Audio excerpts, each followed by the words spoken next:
sick of being treated like slaves and tired of being refugees in their own country, my mob keep fighting.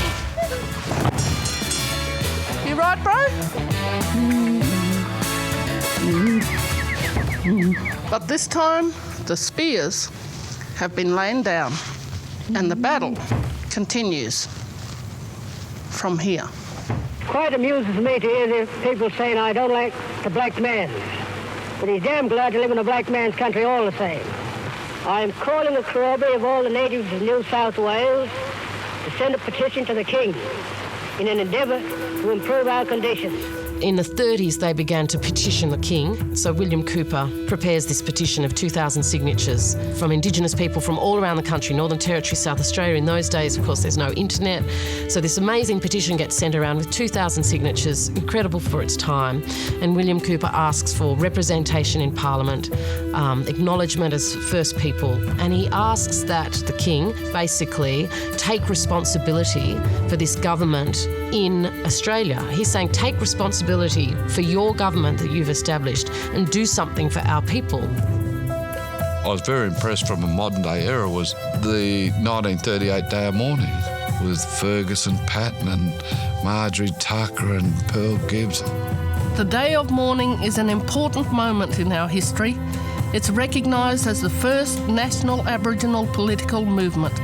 Letters had been written by the activists of the time all over the country about demanding things from the government, representation, the rights to education, the rights to be citizens in our own country, things that by the 1960s we were still calling for.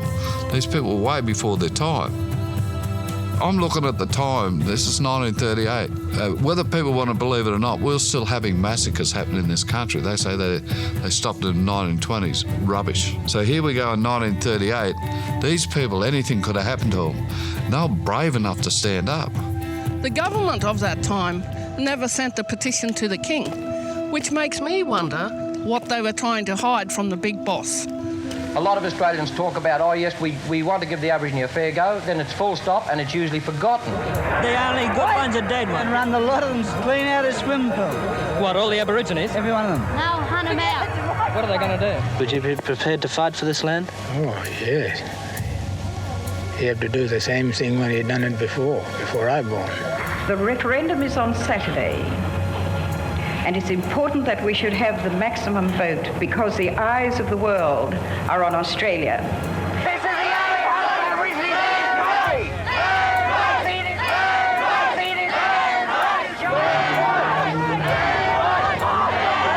And I want to give back to you formally, in Aboriginal and in Australian law, ownership of this land of your fathers. So we saw the birth of land rights, and things would never be the same again, really. But of course, land was still unresolved. So you see the big protest movement still around land rights, and that is the catchphrase of the late 70s and 80s. What do we want? Land rights. When do we want it? Now. When you see us on the street, you don't really want to speak to us. You don't know we're black and deadly. When you see us at a show, oh, now you want to know us, because you know we're black and deadly. When you see us in the car, you don't know who we are. It don't matter, because we're black and deadly. At all of these junctures, Indigenous people are having hope and gaining momentum and lobbying towards this outcome. For the first time, Australia has recognised the legal existence of Aborigines prior to white settlement. The case is a moral victory, as well as having great significance for land rights. From Canberra, Lisa Backhouse reports. Today, the High Court in Canberra ruled the Meriam... After more than 200 years, Terra Nullius is finally trashed. The High Court basically said, always was, always will be, Aboriginal land. But then some Australians lost their minds.